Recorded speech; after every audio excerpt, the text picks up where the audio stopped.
Gimana nih kabarnya? Semoga selalu baik-baik saja dimanapun kalian berada ya. Udah pasti sekarang aku bakalan lanjutin spoiler dari Donghua terseru, terkeren, dan pastinya menegangkan. Apalagi kalau bukan Battle Touch the Heaven. Langsung saja kita lanjut di episode 167 dengan hitungan mundur.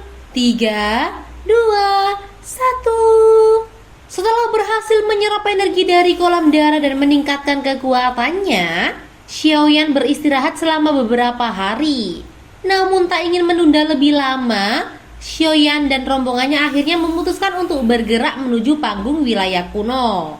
Mereka tahu para ahli dari berbagai faksi juga sudah mulai berkumpul di sana. Qinglin lalu mengusulkan untuk menggunakan Ancient Heaven Diamond Python sebagai tunggangan. Xiaoyan setuju karena menyadari bahwa keganasan piton itu bukan hanya dapat menghalau binatang buas di jalan, tetapi juga mampu menghemat banyak waktu perjalanan mereka. Singkat cerita, setelah 2 hari perjalanan tanpa hambatan berarti, mereka akhirnya mulai mendekati area panggung wilayah kuno. Lokasi ini dikatakan sebagai bekas medan pertempuran purba, di mana tekanan aneh masih tersisa hingga membuat binatang buas enggan mendekat. Setelah terbang sekitar 10 menit lagi, mereka pun tiba di sebuah alun-alun besar. Itulah panggung legendaris yang menjadi tujuan mereka. Xiaoyan dan kelompoknya sempat terkejut melihat begitu banyak orang telah berkumpul di sana. Namun ada sedikit rasa lega karena tempat ini dianggap relatif aman. Meski demikian, Xiaoyan tetap mengingatkan rombongannya agar selalu berhati-hati. Saat mereka mendarat, kedatangan kelompok itu sontak menarik perhatian banyak pihak. Xiaoyan mengamati kerumunan yang terbagi dalam kelompok-kelompok kecil. Aroma darah binatang yang kental tercium dari tubuh mereka, membuatnya menduga bahwa kebanyakan baru saja selesai berburu. Tanpa berhenti, rombongannya bergerak menuju pusat alun-alun. Dalam hati, Xiaoyan berharap bisa menemukan Sun Er, karena ia yakin satu Sun Er di klan Gu akan memberinya akses untuk mencari pohon kuno Bodhisattva. Di sepanjang jalan, keindahan Cailin, Yunyun, serta Xiao Yishan membuat banyak orang melirik. Namun pada akhirnya kelompok-kelompok itu tetap menjaga jarak dengan mereka. Semakin dekat ke pusat alun-alun, Xiaoyan menyadari bahwa para kelompok kuat menempati area paling tengah. Di sanalah sebuah panggung batu setinggi 2 meter berdiri, dipenuhi sosok-sosok yang memancarkan aura luar biasa kuat. Mata Xiaoyan akhirnya menangkap beberapa wajah familiar, termasuk Sun Er. Ia segera memberitahu rombongannya bahwa mereka akan menemui orang-orang yang dikenal. Namun begitu kakinya menginjak panggung batu, suara dingin segera terdengar. "Pergi dari sini!" Xiaoyan berhenti. Ia berbalik dan mendapati orang yang berbicara itu ternyata adalah Feng Qing'er. Suara dingin itu langsung menarik perhatian banyak orang. Beberapa sorakan kecil terdengar dari penonton yang menunggu pertunjukan menari. Kelompok dari klan Gu yang duduk di sudut panggung batu pun ikut melirik. Sun Er yang juga mendengar suara itu menoleh. Saat matanya menemukan sosok Xiaoyan, cahaya kegembiraan segera muncul di wajahnya. Di sampingnya, Gu Hua tersenyum tipis sambil bergumam. Sepertinya Xiaoyan benar-benar sedang menghadapi masalah dengan suku Heaven Demon Phoenix. Sun Er mengerutkan kening mendengar perkataan itu. Sementara matanya yang jernih menatap tajam ke arah Feng Qing'er.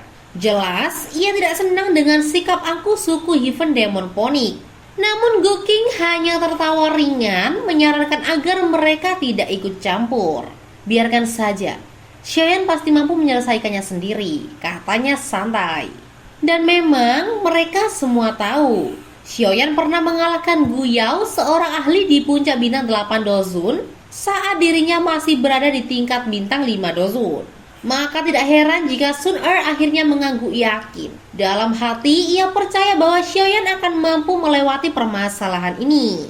Namun tatapannya yang lembut tiba-tiba berhenti pada sosok Cailin di belakang Xiaoyan. Seulas gejolak samar muncul di matanya. Konflik pun segera pecah. Feng Qing'er melancarkan serangan tiba-tiba, namun Xiaoyan dengan santai menahan dan membalikkan kekuatan itu. Pertempuran mereka memuncak ketika Feng Qing'er memanggil ilusi Heaven Phoenix raksasa. Namun Xiaoyan menanggapi dengan kekuatan api surgawinya. Tabrakan dahsyat membuat alun-alun berguncang hebat. Banyak yang mengira Xiaoyan akan hancur, tetapi dari balik debu tebal, cahaya emas menyala dan tubuh Xiaoyan muncul tanpa cedera. Ia melesat seperti hantu ke depan Feng Qing'er, lalu plak, satu tamparan keras melayang, membuat tubuh Feng Qing'er terpental hingga 100 meter jauhnya. Sorakan terkejut pun meledak dari para penonton. Wajah cantik Feng Qing'er kini dipenuhi bekas merah dengan darah menetes di sudut bibirnya. Xiaoyan menatapnya dingin.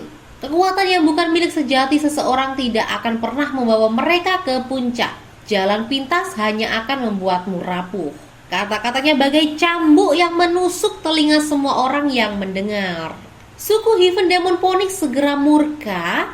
Namun sebelum sempat menyerang, seorang pria berjubah putih dengan pupil berwarna langka menghentikan mereka. Sosok misterius itu menatap Xiaoyan dengan senyum samar, penuh bahaya dan menahan amarah pengikutnya. Ketegangan sempat meningkat, namun Xiaoyan memilih mundur dengan elegan. Ia memimpin kelompoknya menuju area klanku. Saat pandangan matanya bertemu dengan Sun Er, senyum hangat pun muncul di wajah gadis itu. Namun tatapannya ke arah Cailin mengandung makna lain yang samar, seolah menyiratkan kisah lama yang belum sepenuhnya usai. Di sisi lain, Cailin yang menyadari hal itu hanya bisa tersenyum lembut, meski di dalam hatinya terselip rasa tak nyaman. Ia tahu Sun Er menempati tempat khusus dalam hati Xiaoyan, sebuah posisi yang membuatnya secara tidak langsung merasa seperti orang ketiga. Xiaoyan hanya bisa menghela nafas dalam hati. Di hadapan dua wanita yang sama-sama berarti baginya, ia tidak tahu harus bersikap seperti apa. Yang bisa ia lakukan hanyalah tetap memimpin kelompoknya, duduk bersama mereka dan menunggu kelanjutan peristiwa besar di panggung wilayah kuno. Pada saat inilah Gu Qingyang dan yang lainnya mulai menyadari bahwa suasana di sekitar mereka menjadi sedikit aneh. Setelah mendengar kata-kata Sun Er sebelumnya, banyak pasang mata akhirnya tertuju kepada Cailin. Mengingat informasi yang mereka ketahui tentang Xiaoyan, mereka pun bisa menebak siapa sebenarnya Cailin. Ekspresi mereka perlahan berubah menjadi agak canggung. Pikiran yang sama berputar di benak masing-masing. Apakah Xiaoyan benar-benar berniat memiliki kedua wanita itu sekaligus? Meskipun tidak berani mengatakannya secara terbuka, kegelisahan samar muncul di hati mereka. Bagaimanapun posisi Sun Er di dalam klan Gu bukanlah posisi biasa. Ia adalah dewi di hati tak terhitung banyaknya anggota klan. Jika benar Xiaoyan berniat memiliki kedua wanita itu, bukankah hal itu akan terlalu berlebihan? Namun karena Sun Er sama sekali tidak menunjukkan tanda-tanda ingin menciptakan keributan, tidak ada satupun yang cukup bodoh untuk menyuarakan pikiran-pikiran tersebut. Mereka hanya bisa menelan kecanggungan itu dalam diam. Sementara itu Sun Er tampak tenang, seolah tidak terusik oleh pandangan orang lain. Ia dengan lembut dan sopan menyapa para anggota rombongan Xiaoyan satu persatu. Namun langkahnya terhenti sejenak ketika tatapannya bertemu dengan mata Nalan Yanran. Kenangan lama seketika melintas. Terakhir kali mereka berdua bertemu adalah saat Nalan Yanran datang ke klan Xiao untuk mengakhiri pertunangannya dengan Xiaoyan. Kala itu Yanran begitu angkuh dan sombong. Tapi kini setelah bertahun-tahun ditempa oleh berbagai pengalaman, kesombongan itu tampaknya telah mereda. Wajah Nalan Yanran tetap datar di bawah tatapan Sun Er, namun hatinya justru bergejolak. Ia teringat dengan jelas kata-kata Sun Er waktu itu. Kata-kata dingin yang diucapkan dengan lembut namun penuh ketidakpedulian. Kata-kata yang terasa menusuk dan kini benar-benar menjadi kenyataan. Nalan Yanran menyesal, sangat menyesal. Tapi penyesalan itu sudah terlambat. Sun Er perlahan mengalihkan tatapannya kembali pada Xiaoyan. Senyumannya samar ketika ia bertanya, "Kakak Xiaoyan, apakah kedatanganmu ke wilayah kuno ini juga karena pohon kuno bodhisatwa?" Xiaoyan mengangguk cepat. Di dalam hatinya muncul sedikit rasa bersalah. Rasa itu makin kuat saat melihat sikap Sun Er yang seolah tak peduli, meski jelas ia menekan perasaannya sendiri agar tidak menambah beban Xiaoyan. Dengan suara tenang, Sun Er menjelaskan arah perjalanan. Bagian terdalam dataran kuno ada di utara. Pohon kuno bodhisatwa berada di sana. Namun untuk mencapai tempat itu tidaklah mudah. Dalam radius 50 kilometer, wilayah terdalam itu dikepung oleh pasukan besar binatang buas. Semua yang mencoba menerobos akan dihalau. Jumlah mereka sangat banyak dan beberapa di antaranya begitu kuat hingga sulit ditandingi. Mendengar itu, Xiaoyan mengangguk pelan. Ia akhirnya mengerti mengapa tubuh banyak orang di sini dipenuhi dengan aroma darah binatang yang begitu pekat. Sun Er melanjutkan penjelasannya. Selama beberapa terakhir, banyak kelompok mencoba menerobos, tapi tidak ada yang berhasil. Karena itu, semua orang yang hadir akhirnya sepakat untuk bekerja sama. Aliansi sementara ini diusulkan oleh seseorang dari Hall of Soul. Nada suara Sun Er berubah lebih serius. Kau harus berhati-hati padanya. Dia adalah salah satu dari 2 orang muda generasi klan Hun yang berpeluang besar menjadi kepala klan berikutnya. Hati Xiaoyan bergetar mendengar hal itu. Mengikuti arah pandangan Sun Er, ia melihat seseorang pria berbaju hitam dengan senyum lembut di wajahnya. Rambut hitam panjang terurai, kulit pucat seperti giok dan kesan elegan terpancar dari dirinya. Namun begitu mengetahui ia berasal dari Hall of Soul, insting Xiaoyan langsung berteriak bahaya. Sun Er memperkenalkan sosok itu. Namanya Hunyu. Seiring nama itu disebut, kewaspadaan Xiaoyan semakin meningkat. Ia tahu klan Hun terkenal penuh rahasia dan sulit diprediksi. Sikap ramah Hunyu justru membuatnya semakin berbahaya, bagaikan serigala yang mampu menggigit tanpa suara.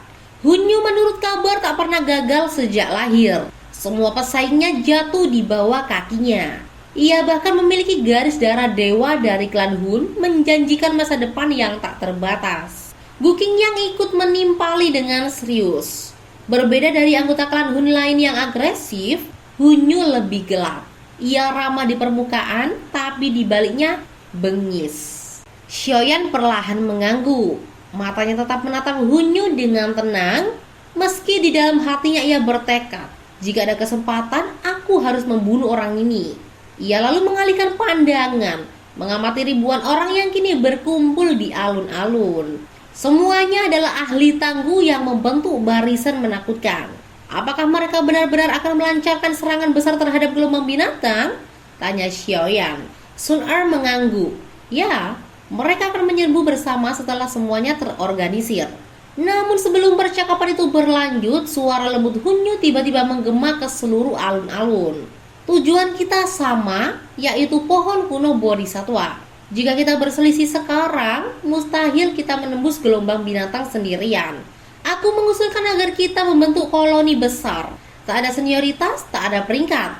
Yang ada hanyalah dukungan timbal balik. Siapa yang tidak percaya silahkan mundur, tapi bersiaplah kembali dengan tangan kosong. Sejenak suasana hening, lalu satu demi satu orang mulai mengangguk setuju. Semua menyadari kebenaran kata-kata itu, bersatu adalah satu-satunya jalan. Pria bermata warna-warni dari suku Heaven Demon Phoenix, Zhu Feng, pun berdiri dan menyatakan bahwa sukunya akan ikut. Hunyu menyambut dengan senyum dan semakin banyak orang bergabung dalam aliansi ini. Xiaoyan memperhatikan Zhu Feng dengan seksama. Aura orang itu jelas bukan biasa. Gu Qingyang segera menjelaskan, dia Zhu Feng, calon kepala suku Heaven Phoenix berikutnya. Mata warna-warni itu hasil dari metode khusus yang ia latih. Jarang sekali dan berbahaya. Xiaoyan hanya mengangguk, menyimpan nama itu di dalam hatinya. Tak lama Hunyu kembali bersuara. Waktu terbaik adalah sekarang, tengah hari. Saat itu binatang buas agak malas. Kita harus segera bergerak. Sun Er berbisik pada Xiaoyan. Bersiaplah. Ingat, meskipun mereka berkumpul, peluang menembus barisan binatang itu kurang dari 10%. Hunyu dan Zhu Feng hanya ingin menggunakan orang lain untuk membuka jalan. Sisanya akan menjadi santapan binatang buas. Kata-kata itu membuat hati Xiaoyan bergetar. Jika peluang keberhasilan hanya 10%, meski dengan kekuatan sebesar ini, betapa mengerikannya gelombang binatang itu. Singkat cerita, seluruh alun-alun mulai bergerak. Banyak sosok terbang ke langit membentuk lautan hitam yang rapat. Xiaoyan juga mengangguk pada rombongannya, lalu perlahan naik ke udara. Massa besar itu berkumpul membentuk lingkaran raksasa di langit. Hunyu melirik sekilas ke arah kelompok Xiaoyan, lalu tanpa ragu memimpin serangan ke utara. Tak lama kemudian, semua orang melihat pemandangan menakutkan. Di balik pegunungan hijau terbentang dataran hitam tak berujung. Dari kejauhan, lautan binatang buas memenuhi tanah padat bagaikan samudra darah. Awan hitam tebal melayang di atasnya. Suara-suara menggelegar memenuhi udara. Itulah gelombang binatang kuno Wasteland. Sebuah kekuatan yang begitu menakutkan hingga membuat hati setiap orang bergetar. Xiaoyan menarik nafas dalam-dalam. Kini ia benar-benar mengerti mengapa Sun Er mengatakan peluang mereka begitu kecil. Dibandingkan dengan lautan binatang itu, mereka semua hanyalah butiran pasir di tengah samudera. Matanya menembus ke kejauhan ke sebuah area gelap yang samar-samar tampak di balik gelombang bintang. Di sanalah berdiri pohon kuno Bodhisattva. Nah, sampai sini dulu ya guys. Tunggu kelanjutan ceritanya ya. Jangan lupa juga like, share, dan subscribe supaya nggak ketinggalan spoiler dari Battle Crash the Heaven. Sampai ketemu di video berikutnya ya. Bye-bye.